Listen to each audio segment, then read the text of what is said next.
Hey there, this is Marie Carmel, and welcome to my video tutorial on how to do or create a ghost technique in Photoshop. It's really pretty easy. I do want to start with a little disclaimer that I'm going to go through this with the assumption that we are all on the same level as far as Photoshop skills go.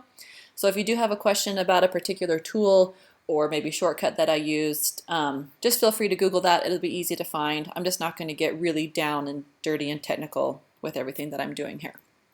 So to start, you need to go take two pictures in the exact same location, but with your subject in two different spots.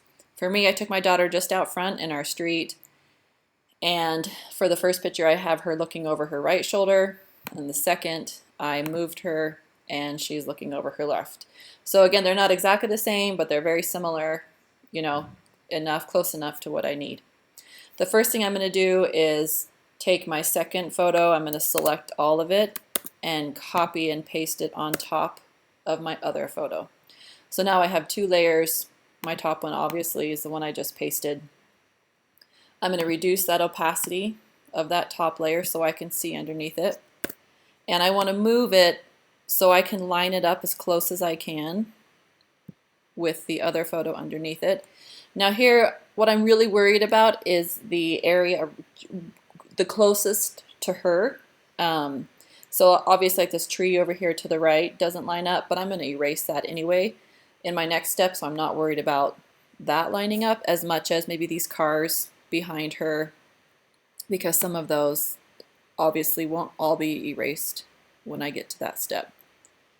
So it looks pretty good. I'm going to leave it right there, and I'm going to bring that opacity all the way back up. I'm going to add a mask, and I want it white so it shows my picture. I'm going to grab my brush tool. Black is my color, 100% opacity, and my hardness I have at 30% just because I want those edges not completely soft. And I'm just going to start erasing that picture that's on top, the parts that I don't need. So I'll start off with my brush size pretty large, but as I get closer, you know, as I get closer to her, I need to be a little bit more careful. I'll make it smaller. For the sake of time, I'm not going to do this perfectly. Obviously, I would spend a little bit more time on this if I was, you know, doing this for real.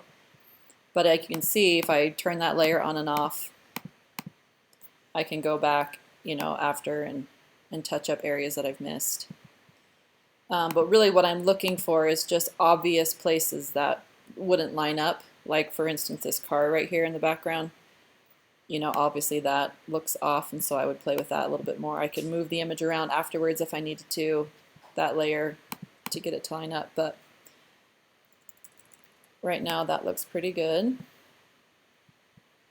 So the next thing I'm going to do is reduce that opacity of that layer, and that's what gives us that see-through ghost effect. And it'll vary, the opacity percentage will vary depending on your image and how dark or light your background is, how dark or light your subject is. I think right here for me 62% or around there is great. Okay, that's great. I'm going to flatten and then duplicate my background layer. And the last thing that I'm going to do is grab my gradient tool, so you can press the letter G on your keyboard. And the color up here I want to be, make sure it's set from white to transparent.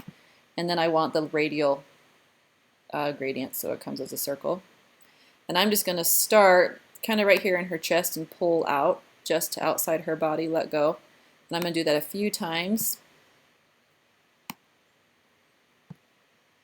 And then over here on this layer, I'm going to reduce that opacity of that whole layer. And that just kind of gives her a glowy, more ghost effect. You can turn that on and off to see where you're at.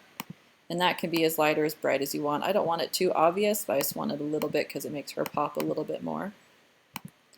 And that's pretty much it. For me, the last thing I would do is I'd crop this image just because that bugs me. They're not kind of more lined up. But there you have it. You can do a quick before and after. Here's our before with nothing, and there's our ghost.